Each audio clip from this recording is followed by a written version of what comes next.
two pioneers of the longevity industry.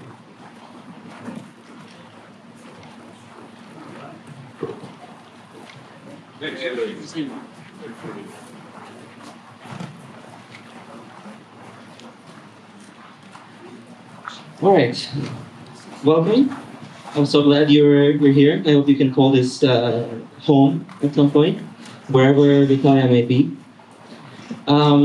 So you two kind of, seems to me like you complete each other. You're more on the early stage, let's develop new treatments in the lab on cell culture and animal models and so on. And you care a lot more about lifestyle, but also more posting news. And posting news.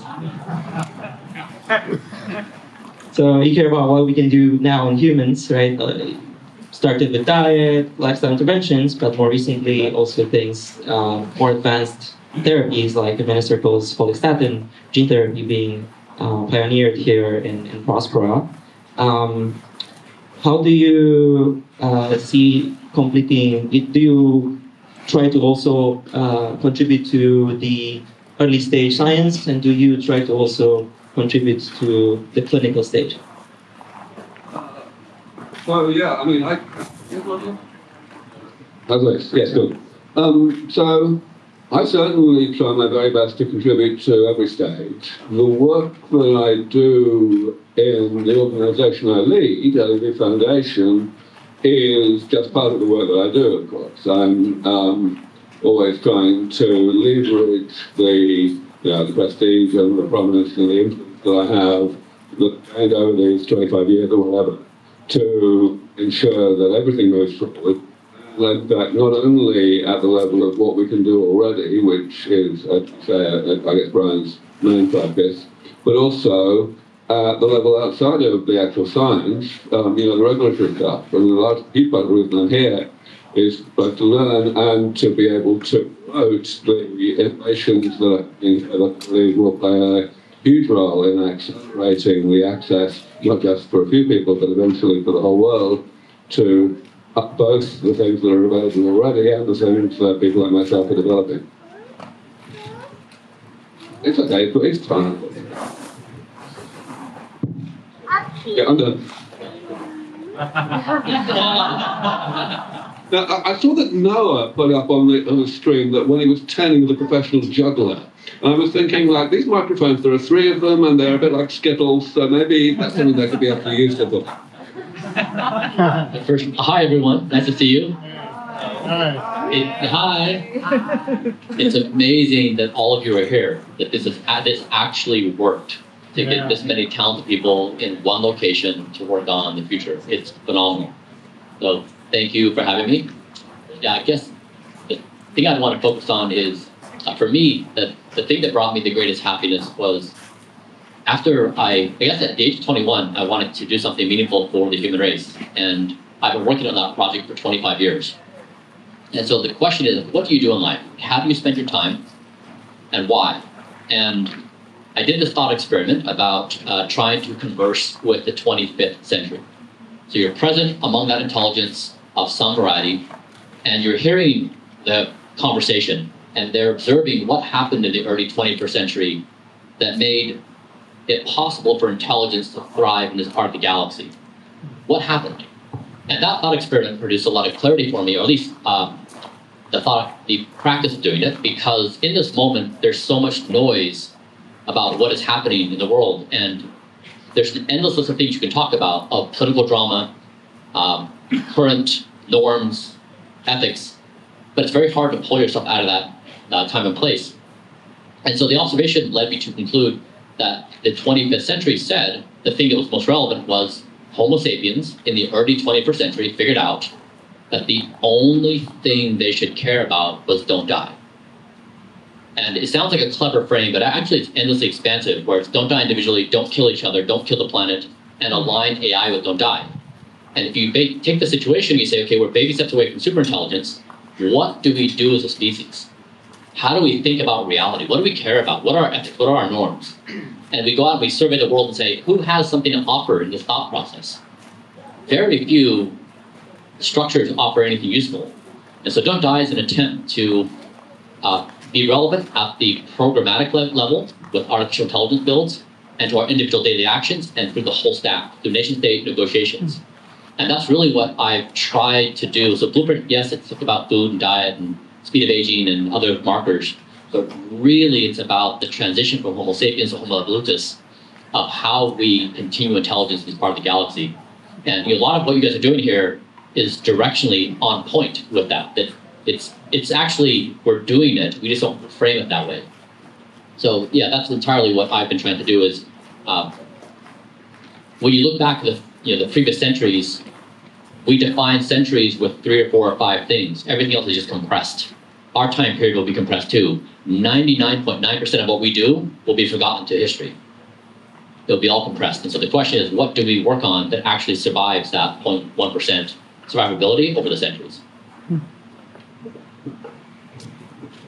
And what's your take on the on advancing early stage discovery for new drugs that you could eventually take yourself?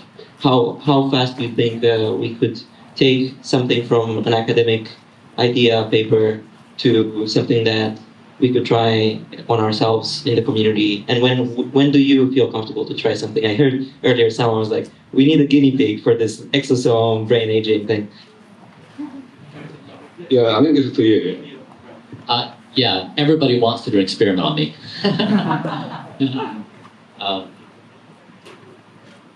Never underestimate how fast things can change. Look throughout history and you find punctuated equilibrium where it's the same and then all of a sudden it's entirely different. And I think we're headed for that moment where I think it's probably going to coincide with advances in artificial intelligence, where it's going to create an exogenous shock for society, and we're going to say, who are we? Why do we exist? What do we do? How do we think? And it's going to invite us to rethink all the fundamentals. And so I personally am doing Blueprint because there's this concept of like in model citizens, where once somebody does something and they demonstrate it's possible, all of a sudden, so many other humans can do it. And so, for example, the reason why I kind of lived a monk-like life for 8 months to show, for example, I could get the best sleep score in human history was to show that one could prioritize and get high-quality sleep. It's actually a variable you can control, and then everything else. And so I'm trying to basically tip the zeitgeist where it's offensive, it's weird, it's eccentric, it's repulsive, and then it's amazing in one moment. And that's what I think is coming, is we humans love to explain why we think technologies are a bad idea and how complicated it's going to be, and then they become available, we ferociously adopt them. And that's always been the case. So we can't trust our own disposition toward this. And I think that the point coming very soon, and I did mini circles folostat therapy in September. I just brought my dad here. He did a therapy yesterday. He's 71 years old. And this is an interesting story. Dad, do you want to stand up?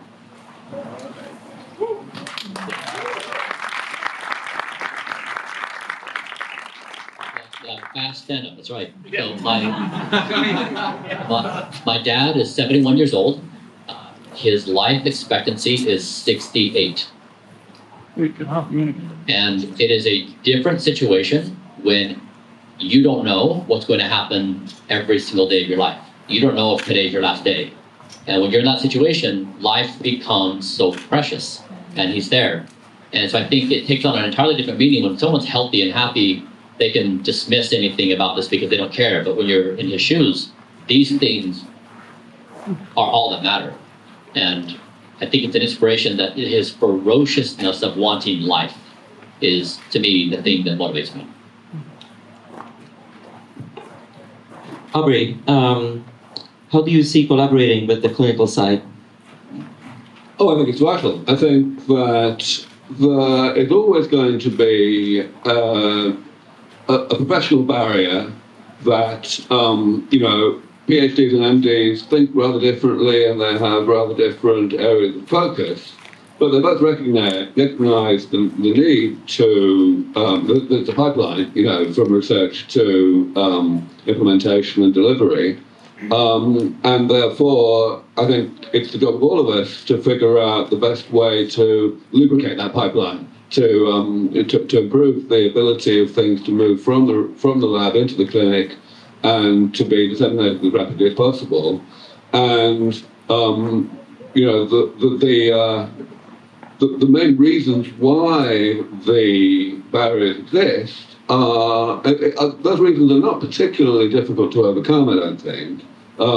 It's just giving people, whether in the lab or in the clinic, the right opportunities to communicate, to collaborate, and to give people the benefit of the knowledge. For example, when I give talks to groups of MDs, it's often quite frustrating because they're really, they've got so much to focus on in terms of what's already available to prescribe that they kind of prefer to wait and see what's coming down the pike.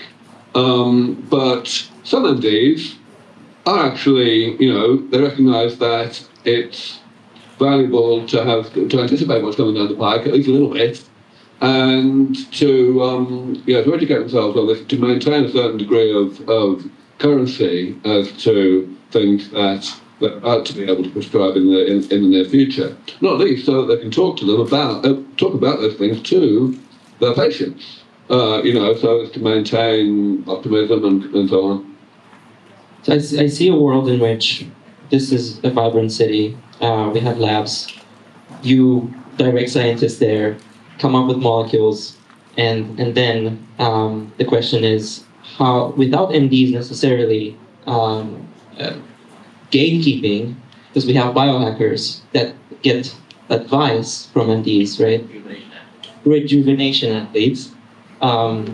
So we as a community can self-experiment, right? How do you see that collaboration between the early stage bench scientists coming up with molecules, testing it in animals, and when it's ready for someone like Bryan to take? Well, actually, I think the existence of people like Bryan, and also perhaps just as conspicuously the early adopters who are not doing such a comprehensive job, but who are doing particularly conspicuous things and getting a lot of profile for it. Of course, there's Parashing, the prominent example of that. These people are actually helpful, or they can be helpful to the mainstream medical profession by doing it intelligently, as of course many increasing numbers of them are, gathering the appropriate data so as to help streamline the process of getting something to a sufficient level of confidence in safety and efficacy, so that it can go through to people who would not call themselves early adopters, whether that be within a regulatory framework, a rigid one, with reimbursement and all that, or whether it be more grown, so to speak, the way it is brought. Why do you think we haven't yet had a Los Alamos for longevity, a moonshot kind of project? Go on, you first. I think you know much more about this than I do. All right, I'll do my best. So actually, I had a conversation last night at one of the parties with someone who's here about exactly this, suggesting that maybe there is an ongoing shift in mindset in the Far East that may make such a thing possible. And I'm definitely going to be exploring this a lot, because if that shift is beginning, then I definitely want to speed it up. I want to do what I can to speed it up. The logic here is essentially that it's always been an anomaly for decades that the Far East is so slow to get on the longevity train. They've got this well-deserved respect for the elderly. They've got, a huge demographic problem, especially in countries like Japan, Korea. They've got, very well-deserved reputation for being good at technology. And so, you'd think they'd be on that train. And yet, the example I would like to give is that out of the literally 800 or so talks I've given over the past 20 years worldwide, I've never been once invited to give an invited talk in Japan. It's ridiculous. So if that's changing, then it is the kind of situation in which we might be able to actually have a genuine, Manhattan Project, Apollo Project type thing. The problem, the reason why we haven't had one in the West are pretty bleeding obvious. The decision whether to do something, centralized, government funded, depends on essentially decision making by people who only have one goal in life, which is to get re-elected, and therefore it depends on public opinion. And public opinion is just culturally very different here. And, we all know how hard it has been to shift public opinion, even in the context of steady progress in laboratories that gets talked about in mainstream media every day. So, that's kind of a simple answer to why it hasn't happened in the West. But if it can happen in the Far East, let's do everything we can to help it happen. I'll go with this. All right, so if you do a thought experiment, and let's imagine we're hanging out with Homo erectus. They have their axe, hasn't innovated for 1 million years, and we say, Homo erectus, where do we hunt? We're going to trust their opinion. We say, Homo erectus, what plants are dangerous? Also going to trust its opinion. If we say, Homo erectus, tell us what it's like to the future of the species, we're not going to trust Homo erectus. And in this moment, the question is, are we Homo erectus? Are we just as oblivious? Are we just as ignorant? Do we have basically nothing to say about the future? And so with Blueprint, what I try to establish is we Homo sapiens have been the dominant form of intelligence for 200,000 years. There's a new form of intelligence that's here that's arguably better at us in many ways. And so I try to mirror that in my own body. And I try to say, if I was going to become a new system of intelligence, I would empower all my body's organs to speak. So I'm going to measure every organ in the body. It will speak, the heart, liver, lungs, pancreas, what it wants. And then we'll create a protocol, and it will go in a closed loop. My mind is not consulted. So it's not how are you feeling, it's like, what do you want from the menu? It's this closed loop process. Now that is a new system of intelligence, much like democracy was a new form of intelligence from monarchy. So the US had the strength of the UK, and then we had this new system of people voting, which was very radical at the time. And so in this situation of, we presume that we humans know what we want. Why have we not had a Manhattan Project for longevity? Well, you have to go back to who's deciding and under what conditions. And there's a possibility that our minds may no longer be the most qualified form of intelligence to decide what we should do in the future. Now, of course, that is offensive. That is going to trigger all kinds of thoughts of dystopic. I've had this conversation so many times. I know most of what you're all thinking on this, but it's a real observation that when you really contemplate and take stock of our intelligence, it's undeniable that a new form of computational existence is emergent in biology, in silicon, across the board. And in those situations, for me, what should I eat? It's no longer my mind. And so I would say that there's a possibility we may be able to prioritize things that are truly in our long-term best interest, but in ways that we can't imagine right now that seem so offensive and atypical that we just dismiss them as not realistic possibilities. I would love to ask you what you disagree with each other, but let me first ask you more generally, not necessarily Aubrey, what do you think the longevity biotech industry that tries to really bring aging under control, what do you think they don't get? What do you think they should do differently? And I'm going to ask Aubrey, meanwhile, what do you think about short-term sort of lifestyle to extend your healthy years to potentially get to that longevity escape velocity and have more time for the therapeutics to catch up? No, I prefer the previous question. I'll try the one that you're going to give to Bryan. Honestly, the main thing that's wrong in the longevity industry is not something that I would say necessarily wrong, because it's inherent in the word industry. The for-profit sector is funded by people who eventually want their money back, and then some. And so that inherently means it's going to be it's going to be, in fact, typically very short-termist. It's going to be, everybody wants to make money, wants to make it tomorrow. That's kind of, it goes with the territory.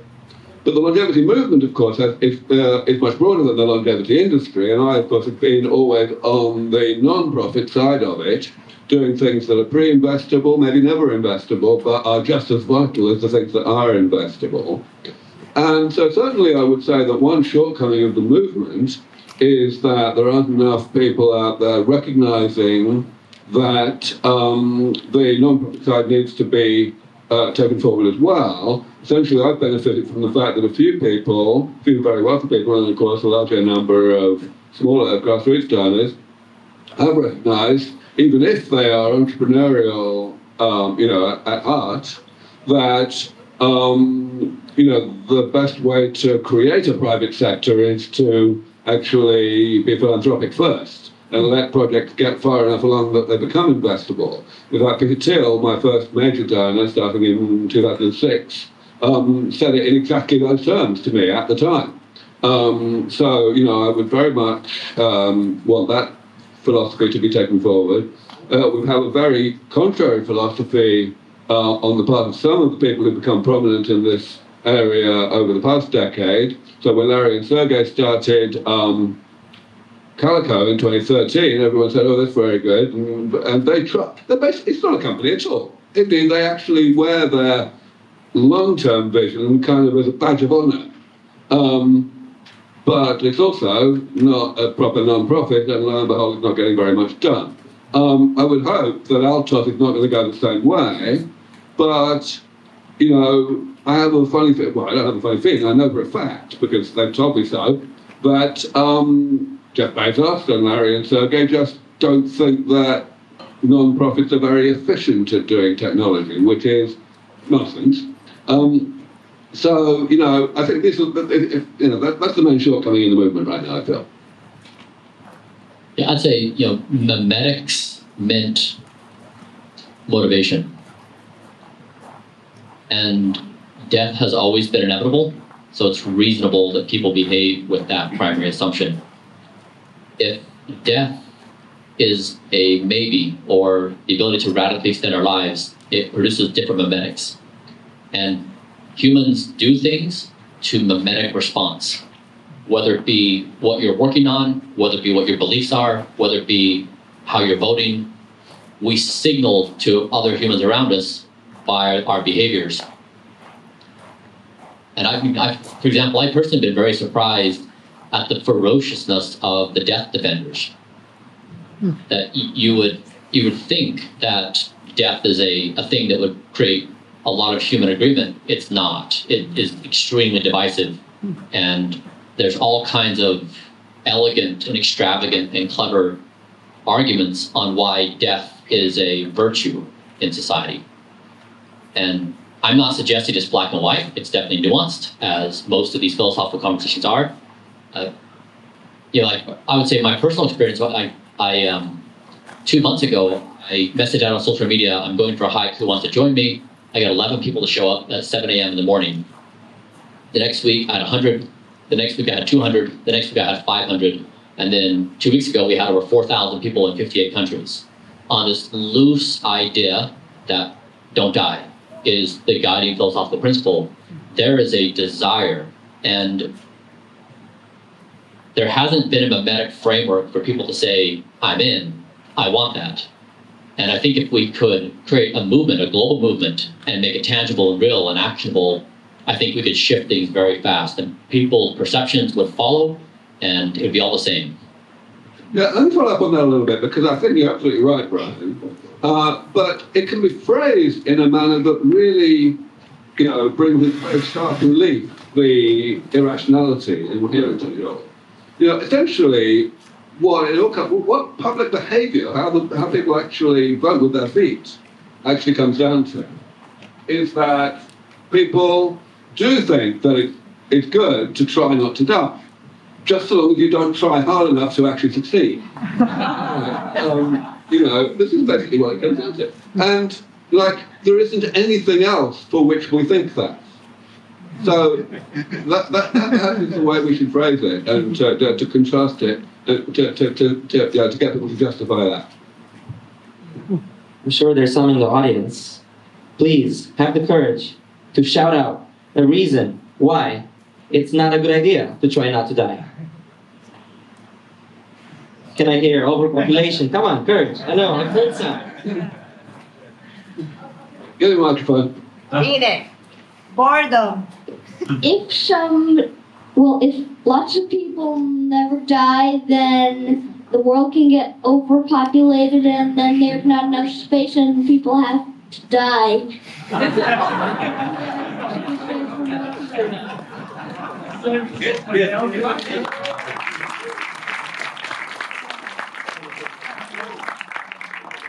All right, my friend, you ready? How many people are there on the planet right now? Do you know? Somewhere near 8 billion. That's right, 8 billion. All right, how many acres of habitable land are there on the planet? Do you know? Well, I know that somewhere near 70% of the world is ocean, and I think I know why that happens. Because it rains a lot. Yeah, no, I'm not expecting you to do 4 pi r squared on 8,000 kilometers. All right. But I can tell you, it's considerably more than 8 billion. In other words, right now, if we spread everybody around the world evenly, we wouldn't have to go even to the places where it's not much fun to live, let alone the sea, right? And we could still give every single person, including you, their own acre, right? That's the actual numbers. So you're quite right that if we had 8 trillion people, we might have a bit of a problem with having enough space for everybody. But that's not going to happen anytime soon. And in the meantime, we've got 100,000 people every day dying of aging, plus another 50 or 60,000 dying of other stuff. And the people who die of aging suffer a huge amount beforehand.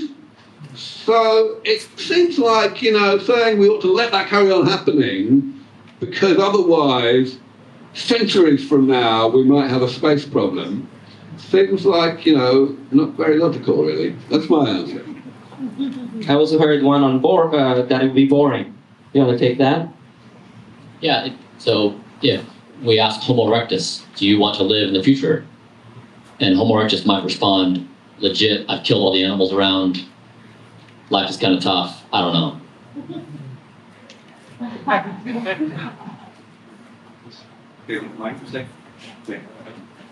So Keith, for those of you who don't know, works at Disney and does a lot of public outreach, so you listen to him. Yeah, and I also help run the charity Lifespan.io that is focused on public engagement. But I just want to answer this question a little bit it's always important to look at data when you have it, right? So for both of those issues, is boredom going to be an issue and is overpopulation an issue? There is very clear statistics that point in the opposite direction. For example, life expectancy increase is inversely correlated with like birth rates, right? The causality here is, potentially due to myriad things like, increase in life expectancy is probably also paired with, women being educated and contraception, et cetera, et cetera, et cetera. But the statistics, don't bear out that particular fear yet. And same thing with boredom. There's a lot of studies on things like the hedonic treadmill, et cetera.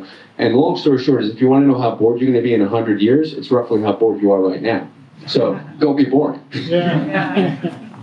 Love it. I'd love to decentralize this conversation. I'm going to have you guys line up and after I ask 2 more questions. I want to wrap up something here. So I don't want to let you off the hook, Aubrey, with what you disagree with, more on the rejuvenation athlete side, biohackers that want to optimize their life right now and live healthy today. All right, so what do I disagree with Bryan about? And while I've got the microphone, so I disagree with you about as well, why not?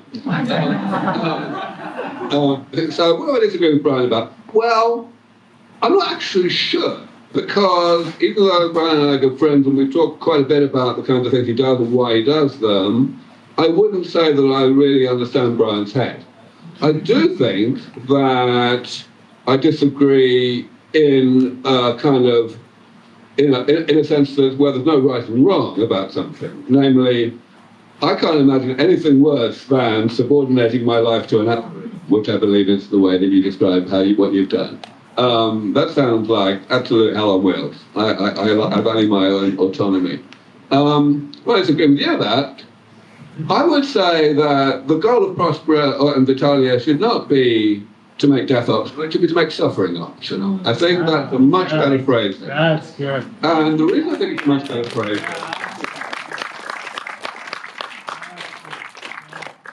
is twofold. First, well, maybe more than two, actually, thinking about it.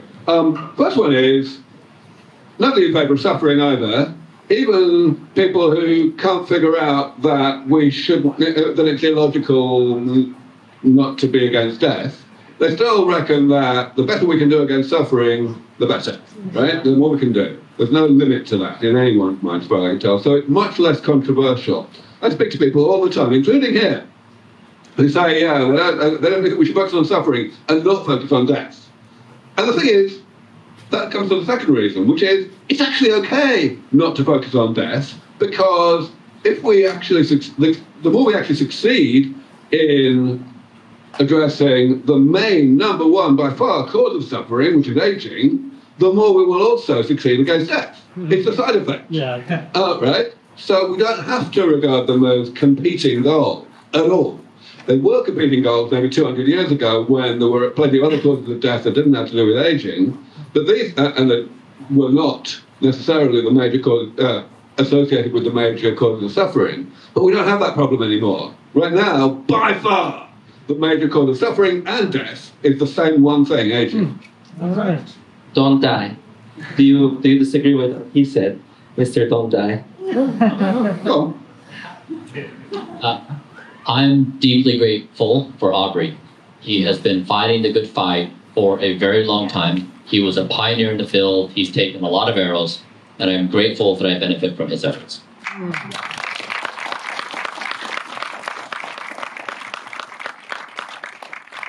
Now, having said that, no. Yeah, I almost had you there. I was saying, yeah, but. I will say one thing. For the past 2 years, I've been holding these dinners at my house about the future of being human. I buy 10, 12 people, and it's a combination of engineers, astronauts, educators, a wide spectrum of people. And it's 2.5 hours, and that's how long it takes to get your head around the idea I'm going to tell you in 30 seconds. And when I tell this idea to you, you're going to reject it at a hand. The thought experiment is if you have access to an algorithm that can give you the best physical, spiritual, emotional health of your life. In exchange for doing that, you did what the algorithm said. You went to bed when it said, you ate when it said. Would you do it? Yes. Yeah. So in that question, typically, yeah, okay, who would do it? Okay. Who in their mind is thinking, I would do it, but I want to make some modifications? And then finally, who thinks that's just dystopic? That's what? Dystopian. Dystopic. Yeah. And so it takes really 2.5 hours to hear the thoughts of everyone going back and forth on this conversation. And I wrote a book on this. And what I'm suggesting the 25th century observes is the most unthinkable thing that we can imagine in this moment. That we understand our minds to be our individual deity. It creates our own reality. We maintain complete control over everything we do, at least as we perceive it.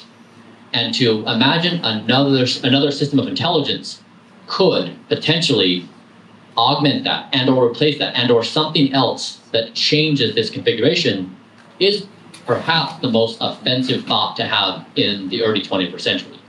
And the argument I'm making is that if you look at the speed of computational intelligence, it's getting much better at doing the things we do ourselves. And what I tried to demonstrate with Blueprint is it did a better job. It does a better job at being me than me.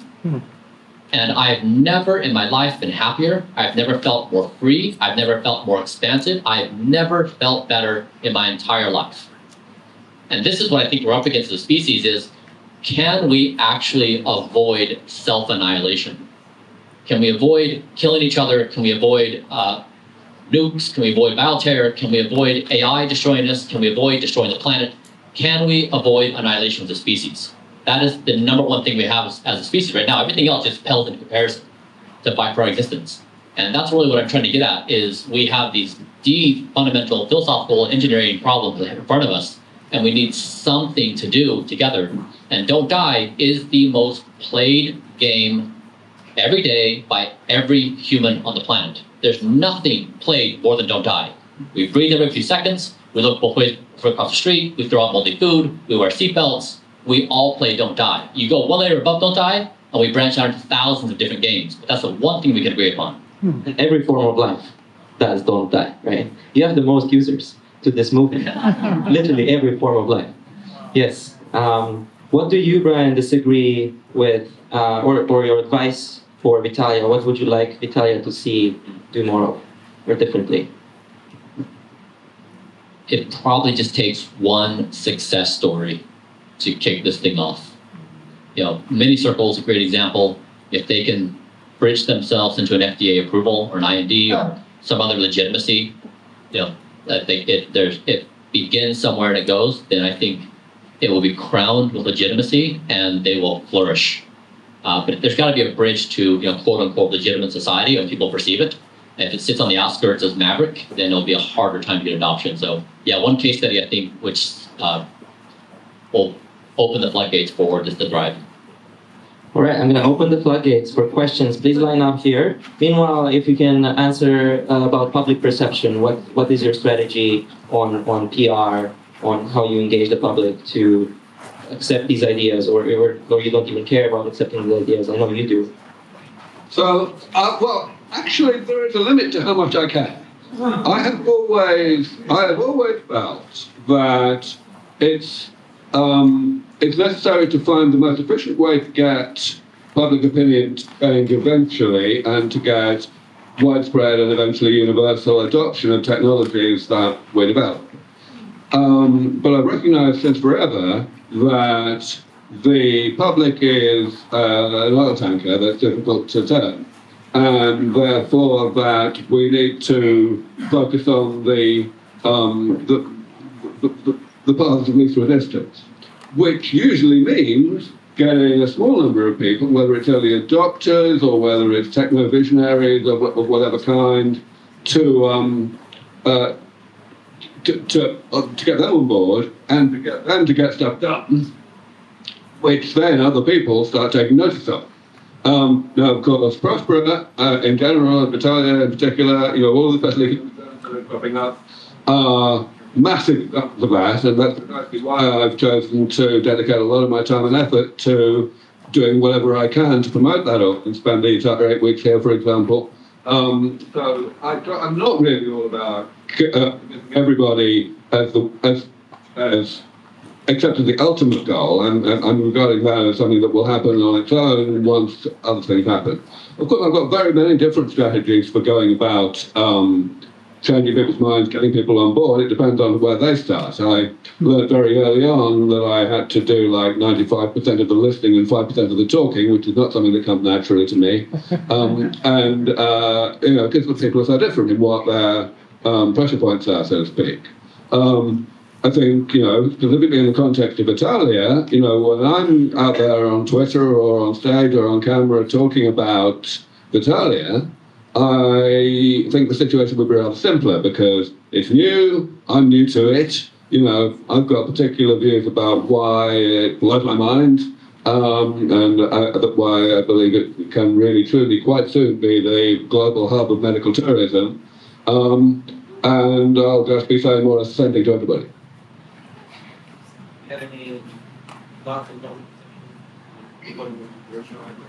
Hey guys, I wanted to fuse a meme into the conversation. So I know your meme was, don't die.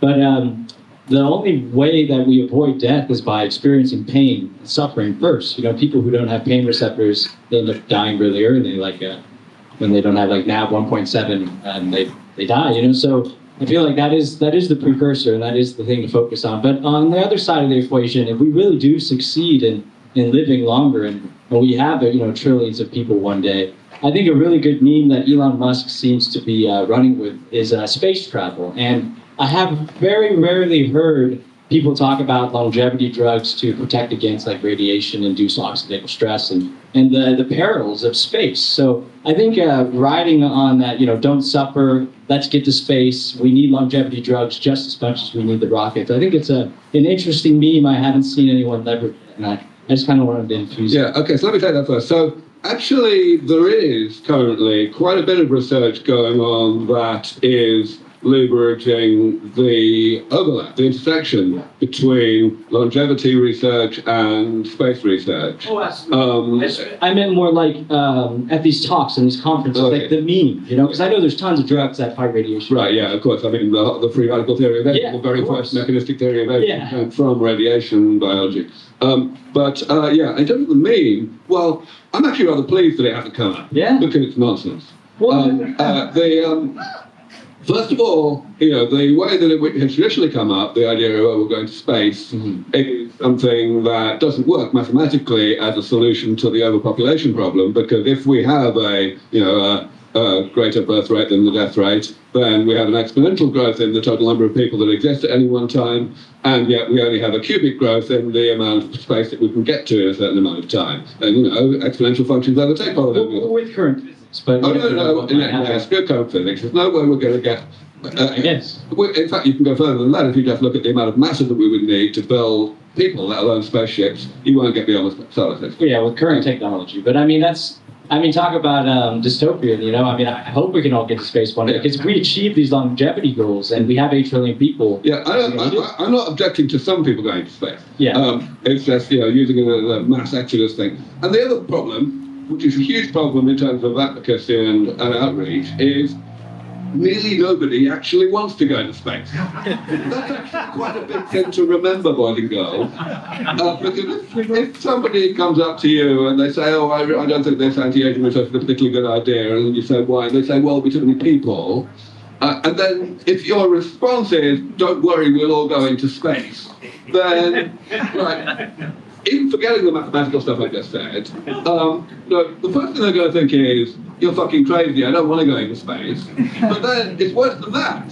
They're going to come back with all the other stupid questions, like, oh, it's going to be boring, or don't know what it takes, they're going to live forever. And even if you have good answers to those questions, they're not going to listen anymore, because you've taken a huge step backwards in terms of their opinion on you by giving such a fucked up answer in the first place.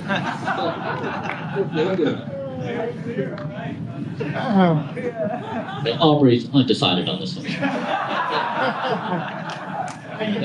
So I'd say I'd reframe your question. You're asking the question, where's the next frontier of exploration?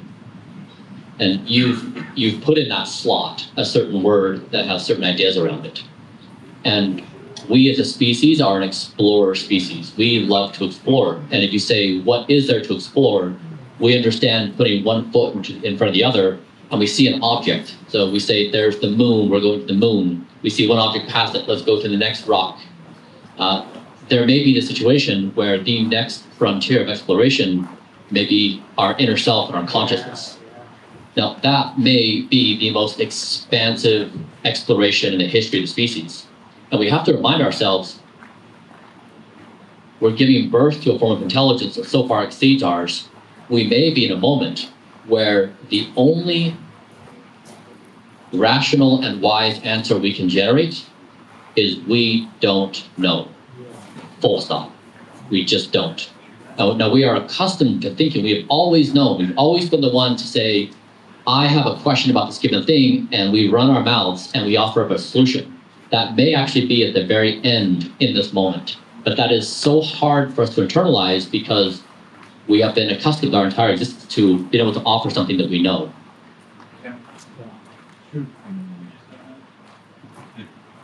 Okay, keep questions short. We need to wrap soon. Yeah. So my question, it's more, I would say it's more philosophical. You know, at this point, I'm over 50, and so there comes a point where you begin to become philosophical about life and the value of it, the preciousness of it, because it is so scarce. So, if scarcity is part of what makes life so valuable, what does abundance of life do to the value of it? Yeah, well, I'm 60 and I'm still not a philosopher. Personally, I don't think scarcity has anything to do with how I think about the value of my life or of other people's lives. I'm just like, I'm a simple, first things first kind of guy. I just don't want to get sick. I'm fairly sure that however long ago I was born, I will not want to get sick. And I'm fairly sure that's true of very nearly everybody else. And that's all we need to know in order to decide that this is the world's most important problem. So, you know, yeah, it's good philosophy.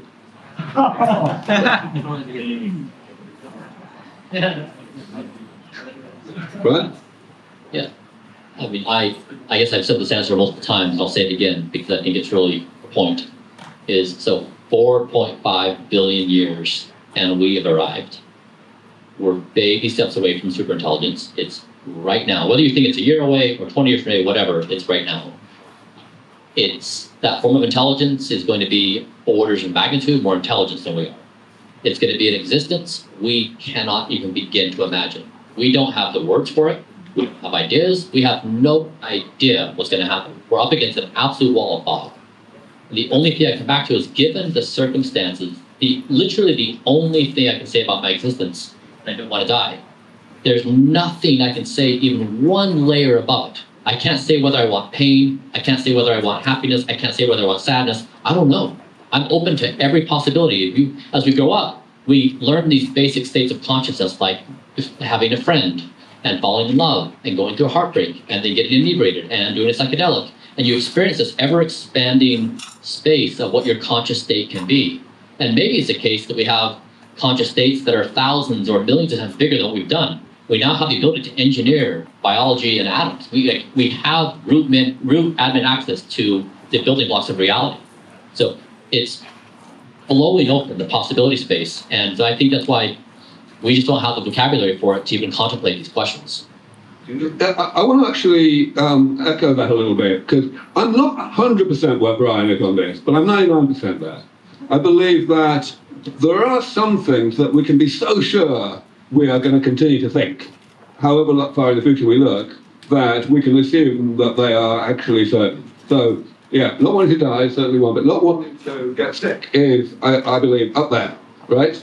However, the sense in which I want to echo what you said, Bryan, is that very, very often the objections to the kind of the longevity mission revolve around aspects of the distant future. Like, oh, our brains were not evolved to work for 200 years. They will stop working in this or that way. It's kind of just completely overlooks the fact that, hello, we're only going to get older at 1 year per year. You know, we're not going to be no one's going to be 200 for at least 100 years from now, whatever happens. And good luck guessing what technologies we're going to have 100 years from now.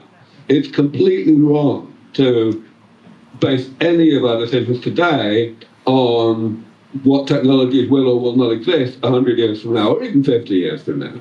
And yet people do it all the time. So when anyone does it to you, point out that they're being dumb. Yeah, I think that puts me in the top 1 percentile of Aubrey's opinions. Thank you, Aubrey. I would say. Hi, Bryan and Aubrey. First, thanks both of you for doing great work. Both of you pivoted into longevity. What would make you pivot out of longevity? When I say pivot, what I mean is, Aubrey, you talked at TEDx mentioned about what you did before and what made you go into it. Bryan, of course, you sold Braintree, Venmo to PayPal. So what would change your mind? For me, it's easy. It's not about changing my mind. It's a matter of the circumstances changing. I've always said this, actually. You probably find quotes from me saying this 20 years ago. My goal is to become unnecessary, to bring the field to a point, to contribute to bringing the field to a point where everything I'm good at, there are plenty of other people who are better at it than me, so that I think the quote that I would have given is, so that I can retreat into glorious obscurity, and actually have a bit of a rest. Yeah, the thing that motivates me is I care about being respected by the 25th century. I could care less how people think about me today, because the ideas and norms and expectations of today are really by dead people. And if you care about what people think about you today, you'll be severely hampered in your ability to be boldly ambitious. And for me, thinking through the 25th century's observations, so the thing that would make me change my mind is if I concluded that they would respect something different than what I'm doing now. Hello, Mark Hamilton here from Longevity Biotech Fellowship. I want to switch to something a little more practical and less philosophical and bring up a few points that you guys have already said. So one is 100,000 people dying every day. Another is imminent potential superintelligence. And then Laurence also mentioned drugs and what kind of drugs could be developed. Something that's been left off that hasn't been discussed is other critical path technology development. So what if it is 20 years from now that we get superintelligence, not one? Then 100,000 people have been dying during that time, right? There's a lot of other critical path technology development that is not very well funded because it's not privately investable. It's not low-hanging fruit, it's not drugs. Aubrey has struggled to get a lot of really important work funded, and it's always been chronically a struggle. Things like the gene delivery problem. We really need to be putting more, we should be fighting this battle on multiple fronts and not just waiting for superintelligence to solve the problem and not just focusing on biohacking and drugs that we know buy only a small amount of time in the best case scenario. So there's these other strategies like gene delivery, like replacement strategies, and those are, and cryonics, that might be the only way that some people get through this. Those struggle to get funding. And what do we do about that? How do we solve that problem? Yeah, so, I mean, again, it comes back to something that Bryan and I have both been saying, namely how little we know. I'm very strongly in favour of pursuing every pioneering technology to achieve any particular, clearly desirable technological goal that is, that might be the shortest route. Because there's so much that we don't know. Whether it's good surprises or bad surprises, they happen every week, every month, in any long-term research program that's trying to do something really ambitious. I could even talk about individual narrow areas. So, for example, actually, Mark was my very first funded PhD student in 2005. Is that right? Yeah, I dropped out too. Yeah, you did. And the project that he worked on is still going on, but there are maybe other ways to achieve the same goal. It's to do with mitochondrial mutations. And I've been looking for those ways all the time. So I promote those ways as well. I'm not wedded to a particular way, and I think we constantly have to be doing that at every level, whether it's on individual, very narrowly circumscribed problems like that, or whether it's on aging in general, or whether it's on climate change. A lot of the answers, coming back again to the responses to deaths, a lot of the answers that are most effective revolve around the likely time frame for development of other technologies. For example, the real overpopulation problem is, of course, as I've just said, not a problem of space, but it very much is a problem of pollution, which is precisely being tackled eventually by carbon capture and bacteria that eat plastics and all these kinds of things. But we don't know how long those technologies are going to take to be developed. So again, I very much agree with what you said, Mark. Yeah. Mark and I also go years back. I invested in his company, Synthego. Yeah. There's an opportunity here where I'm currently contemplating or I'm exploring putting a Blueprint and Don't Die on chain and trying to computationally build Homo evolutus. So if you can do proof of workout, proof of sleep, proof of nutrition, proof of biomarkers, if you can build an ecosystem where a bunch of people come in, if you can do life insurance, if you can do health insurance, if you computationally build the next evolution of human, then and you give scores and it can be gamified, you create this demand for these things. Because if I've got a number that shows how I'm doing and don't die, and I want to now move it because it's a fun game to play, you now have a unique source of demand. So I'm trying to figure out if there's a way to do this. Mark, to the shout out for him, is he's put together a map on how to solve aging. Right? It doesn't matter if it's right or wrong. The fact that he's audacious enough to try it out, I think, is applaud-worthy. And so I love that people are actually having to go at trying to tackle this practically.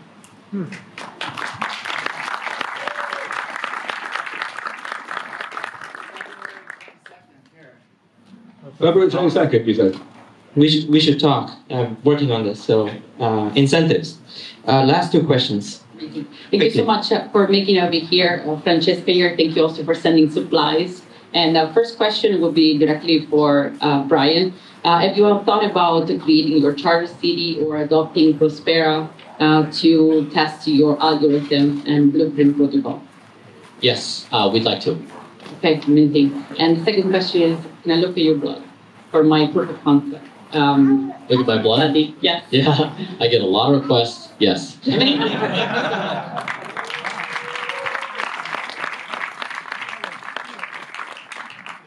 Okay.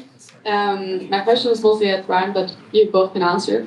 So we've been talking a lot about aging as a mean to not die, but technically there's a lot of other ways that we could explore.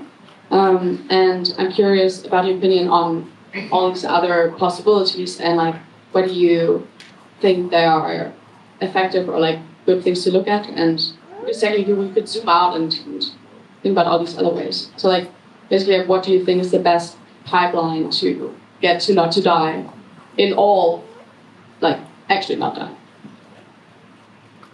Okay, I'll go first. So, there was one mention of cryonics earlier. Let me talk a bit more about that. If cryonics already worked really well, so we could already revive people who had been cryopreserved when they had just become legally dead, then that would be not exactly an alternative way to reach the not dying threshold relative to the boring wet way that I work on. But rather it would be something that would benefit different people. Namely, the majority of people for whom it would make sense to be cryopreserved would be people who are too old already to make it to be beneficiaries of the stuff that I'm trying to develop, and that's what might eventually happen in the next 10 or 20 years. Now, the thing is, it doesn't work yet, but there's really good research that can be done to greatly reduce the amount of damage done by the cryopreservation process, which is really what this is all about. And that research also is just criminally underfunded.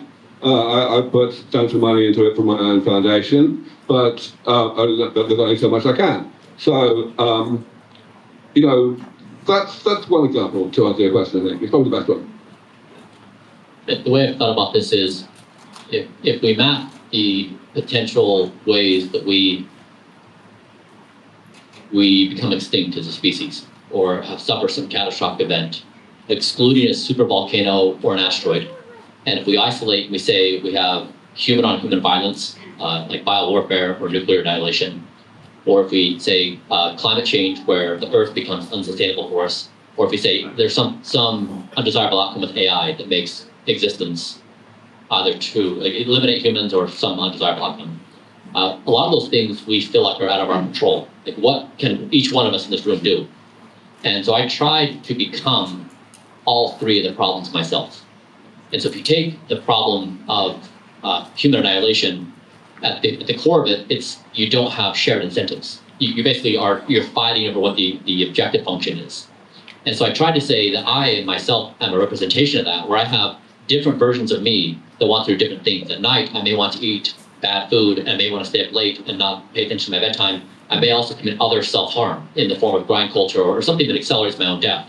And I had to reframe the problem and say, okay, I'm a collection of 35 trillion cells. That's Bryan Johnson. How can I align my 35 trillion cells over one objective function, don't die? And that's the algorithm. And so right now, I understand that people see me as eccentric and crazy and weird and a vampire and an elf and the list goes on. Fine, I'm trying to demonstrate biological goal alignment within one entity of intelligence. And we as a species are a single entity of intelligence. And then the same is true with climate change, where I try to become planet Earth. Or just you take a blueprint, you say, replace my body with planet Earth. And now you measure Earth with millions of data points. You look at scientific evidence on what maintains a sustainable biosphere, you implement the protocol, and you go again and again. But right now, we treat planet Earth identically to how we treat our bodies. We do whatever we want. No matter how bad we pollute the Earth, no matter how bad we make circumstances, we do whatever we want. So we're opposed to this idea. And then the third is AI. I'm trying to do the same thing. I'm trying to say, The only thing we build within AI is alignment. So if you take the first example of me as a system of intelligence, me as planet Earth, and you say, how do we code AI? Every single one of these layers applies the same philosophy, the same practical implementation, and it's science-based, it's data-based, and it follows these same rules, that we need some cohesive thread of existence. Otherwise, these problems run on their own, and we don't have any coordinated effort to solve our own existence. And so, to me, if we all can empower ourselves to become the problem, own the problem, be the problem, then we can collectively solve it. But there's not going to be like a magic solution that someone just solves it for us. It's really a species-wide endeavor.